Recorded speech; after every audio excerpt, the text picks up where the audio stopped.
Hi, homies! Today we're gonna answer the Q&A questions. Every question you guys submitted, I'll be answering, other than some repeated ones and whatnot. I hope that if you made a question that it makes into the video, but this will be an exclusive for YouTube.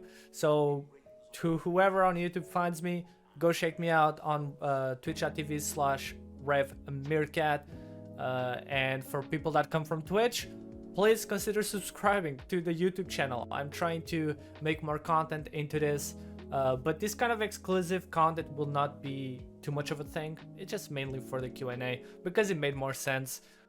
Alright, this question comes from It's a Secret Whoa, which I assume it's Medi. What is the first thing you'll do after COVID is gone? I don't know, honestly.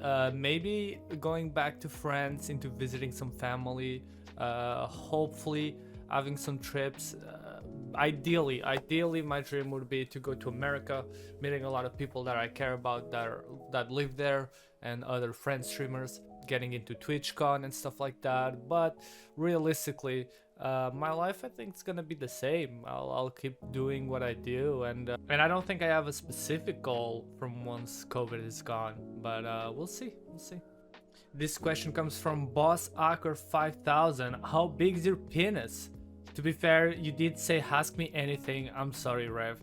Well, I cannot tell you how small it is, because then I'll lose all my followers and homies, and everyone will just leave me, and I'll be streaming to one person, which would be me on my alt account or something. So yeah, I will not reveal this. I am very sorry.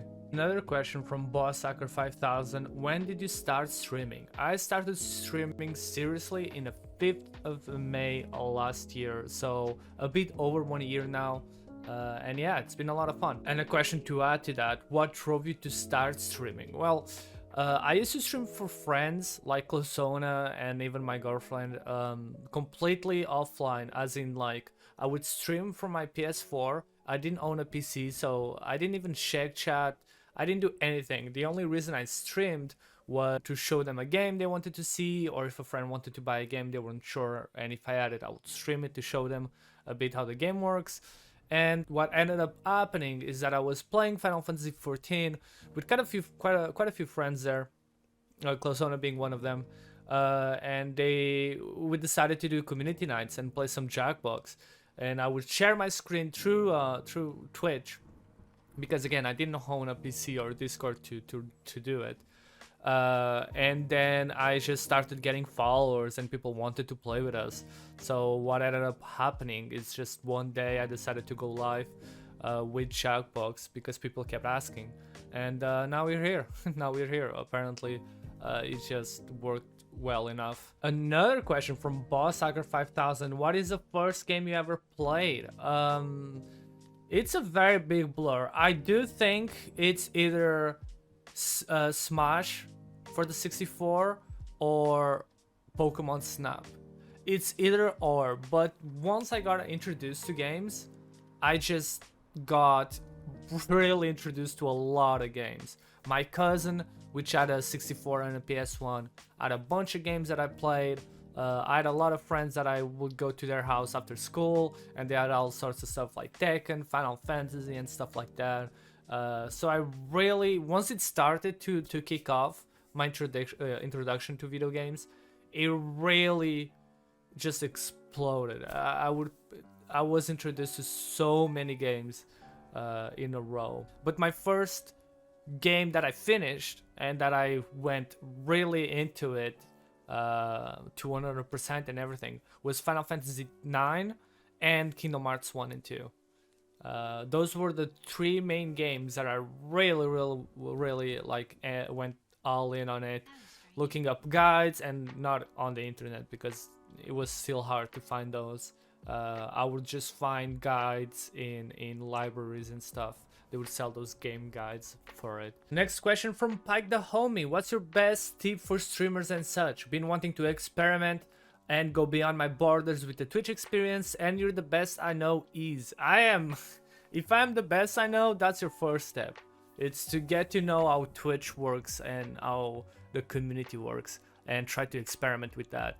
I'm not a great example of a streamer because I just do and stream whenever I feel like it, which isn't a good thing, especially starting out. You might want to start with something that gets you a lot of attention because you want to build a community and raise your odds to be found, because it's really hard to be found, especially because on Twitch you don't grow when you're offline.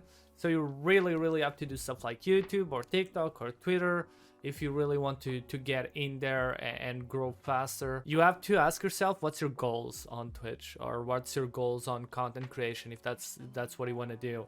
Set yourself a few goals, even if they look small, just a few stepping stones, and you'll see from there. All right, I think you guys are really trolling me.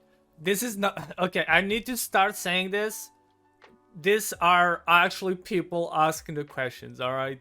But my community, it's full of trolls. So the next question comes from Ben Dover. What would your job be if it wasn't Twitch? Well, I would probably still be in electricity, or started developing more into my programming education and stuff like that. I did so many different jobs in my life. I sound like a boomer, I know, but I did so much of different kind of jobs that I really don't care of what my job would be, if that makes sense. I was never scared of trying new things, trying new jobs, trying new skills, and just see how that goes.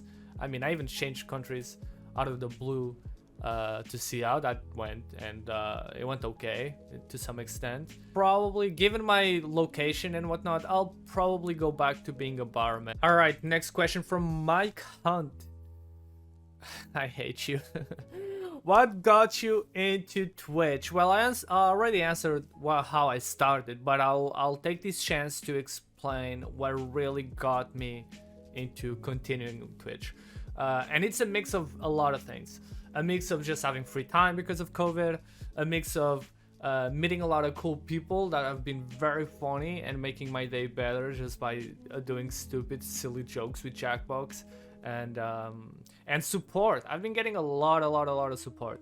I'm not talking about just the support on Twitch that happens, which is like subs and stuff like that. I'm talking about people coming back, having conversations, knowing a lot of these people from the first name basis, and knowing that if I'm having a bad day or if they're having a bad day, we can just exchange a DM and call it a day and just check on the homies, which is good and drives me into wanting to do more, wanting to do better, to make sure their time is not lost, because one of my pet peeves is really wasting people's times. I hate wasting people's times, and I want to make sure that when they come by, it's because they're having a good time, and that's my goal. All right, this question comes from Jazz. Good one. How did you learn English so good? I didn't. My English isn't that good, guys. I think you guys are just used to listening to me. When I was younger, and you watch cartoons on TV, you know how it is. I used to watch Cartoon Network. And the thing about Cartoon Network here in Portugal is that there were no subtitles or anything. It was just pure English, and just from watching the cartoons, I started to, tie words together to actions, and which led me to then discovering video games, and then led me to just go really deep into playing MMOs. I was way too deep in the sauce with Lineage 2. And I learned a lot of English from there. I think you can see a very big difference from the first stream I did, or the first few streams, to now. My English has been upgrading quite well. So it's not like I learned very good English, it's just that I'm just getting better with time. And I think that's cool, because I want to do more content in English, even though I speak other languages, but I'd rather do it in English because I think it's a more accessible language, in my opinion, to get more people to understand and enjoy the content. Even if there's more competition to it, I just think it's better to be more accessible. Whoever this is, I hate you. I think it's Mary, but next question from Genitals. What got you into video games? Well, I already said a bit that my cousin and friends got me a bit into video games, but the real thing that got me into video games was the fact that I was a very a very lonely kid. My parents were always super busy with work. My sister was always super busy either with school or with just hanging out with friends and stuff. So I spent a lot of time home alone, which, you know, when you're younger, like 10 years old or something like that, you just get into video games. That's just how it is. Next question comes from Garavello, the Brazilian Eat. What do you miss most about living in France? Being able to go outside and get groceries or whatever and no one knowing who I was. It was very therapeutic to just go outside and being invisible for everyone else. Because here in Portugal, since I'm in a small village, everyone knows each other, even with a mask or something like that. Just going by down the street, there's always people I know or that know my parents or something like that, and they just want to talk, and I just wanna go. I just wanna do my life. But I think that's about it. France wasn't that good. It wasn't that good. Even next to Paris, it wasn't that dream thing. The majority of the French people I work with and stuff like that, they were very, very nice, very patient into teaching me French and stuff like that. But the boomer side of France, it's a shit show. Way too mean and just borderline racist. And it was horrible. It was horrible. Even having a lot of studies and a lot of diplomas and stuff like that, it was horrible to be thought as the dumb guy just because I was Portuguese. And then even when I solved problems, what happened a lot of times was that other people took credit for it because, again, I was a Portuguese one. And it just, that happened a lot. That happened a lot in France. I'm not gonna lie to you. So I don't miss much. I miss my family there, of course. But I also miss being invisible. But that's it. That's it. Everything else about France, I don't have very good memories of. Next question from D. My question is, what is the last thing you did for the first time? For the past year, I've been doing things that I've already done. If you want to go back from there, I used to work at like a company that took care of the exterior of houses. Everything from light grass to trees to just decoration, gates, automatic stuff and stuff like that. And I did a lot of things for the first time there. One of those kind of jobs that waking up and going to work, you had no idea what you do for the day, but you very easily learn new things, which is the kind of job that I love. It was never monotonous and it was very cool. I got to work with a lot of people and a lot of famous people in France too, which was cool. This question comes from Mary. All these dick questions shake my head. Gotta ask though, how big that dumpy? This question comes from Name. Alright. Any advice you give to the younger homies? The best advice I can give to people, and that's the best advice I've ever been given in my life, it's try to think if something that someone else does affects you or anyone else in a negative way. If the answer is no, you should not give a shit about it. I see a lot of things on Twitter, and just if something does not affect you or anyone else in a negative way, just let it go. Let it go. Be happy.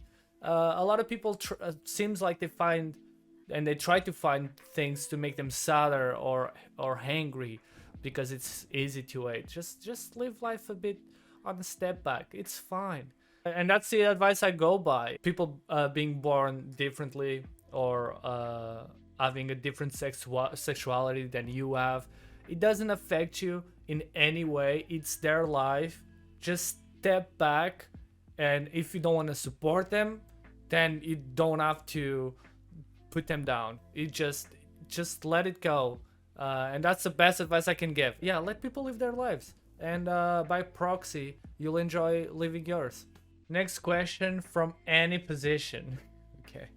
Will you continue streaming as much as now when the COVID is over? I will. Probably more even. The real reason I haven't been streaming more is because for the last few months, my life and schedules have been very chaotic, which by proxy make my streams schedules very very chaotic or inconsistent. So yeah, I just plan to do more. I love doing what I do, and I just want to keep going. So COVID or no COVID, I'll keep trying my best, and just do more of it because it's honestly very fun, and it makes me very happy to be able to do it. Will my dick fit? Okay, man. Okay. How big is your dick? Dude, it's so big that if I told you, I would lose every follower and stuff from intimidation. No one will be able to go to my Twitch website because they'll just be way too intimidated. From E. George, can you think of anything that would cause you to quit Twitch or YouTube? Only living situations. If I'd have to get more money, which, you know, getting another job and then doing that for 8 hours a day would probably be very hard to do while streaming and having a relationship and then working on YouTube without an editor and stuff like that. So the only reason I would really quit Twitch or YouTube, it would because of that, by not being able to, not having enough time or energy in my day to be able to, which I don't think it will be the case for the next few months. So don't worry, King, don't worry. Another question from E. George. If you could go back to day one of Twitch and give yourself advice, what would it be? I am so lucky. I am so lucky on Twitch that I don't think I could give myself any advice when starting out. I think the way I learned things really made it better for me. Meeting people like Gravity and Medi and stuff like that, it just, like Jinx, it's just a big explanation of how luck goes into this, how much luck you need to be able to do this. And there's no advice I could go back and make it better. I've just been very lucky. Even if the past few months have been rough, I will always remember how lucky I've been, and that drives me to continue. Felt like I cheated the system, so I wouldn't change anything. I really wouldn't change anything. All right, another one from Dixie Normus. What job did you want to have growing up? This will be very the job I always wanted growing up, and I still secretly like have a thing for, would be there's two big ones and they have nothing to do with each other: game dev and working in video games, and detective. I always unironically wanted to study law enforcement to be a detective growing up, and I still have that thing in me that I really wanted it in my life, but I don't have it, so it's fine. But yeah, that was the two jobs growing up that I will definitely want to. And I started pursuing the game dev one by going to college with programming and stuff, but well, I'm here. So from Papega Planet, how did you feel when Ethios, you butchered Ethios Thread's name so much? I think it's impossible to butcher even more, but how did you feel when Ethios put your shirt on the cover art of their website? Of their Twitter, you mean? On the header of the Twitter? It made me feel happy, yeah. I mean, it's nice when a company like that uses your stuff as an example of what they have, especially since I was very happy with the merch, the Meerkat ones that Ghost made. It's just so good. It's just so good. But yeah, Link, you had a stroke writing this question. I hope you're okay, man. And yeah, that's all the questions. I had to delete quite a few of them being repeated and whatnot. You will not believe how many times the questions were asked. So yeah, I hope you enjoyed it. If you have any other questions, I'm almost always live on twitch.tv/RevMeerkat. I'm okay with answering questions live, which is probably like the most I do on a daily basis. So yeah, feel free to check me out if you haven't. Thank you for everyone that posted their questions. If your question was not here, it was either because it was repeated, or I didn't really have an answer that I wanted to give out, or I don't know. quite a few things go into this. So I hope you like this little one-on-one video, YouTube exclusive, and hopefully I'll see you soon live on Twitch. Bye.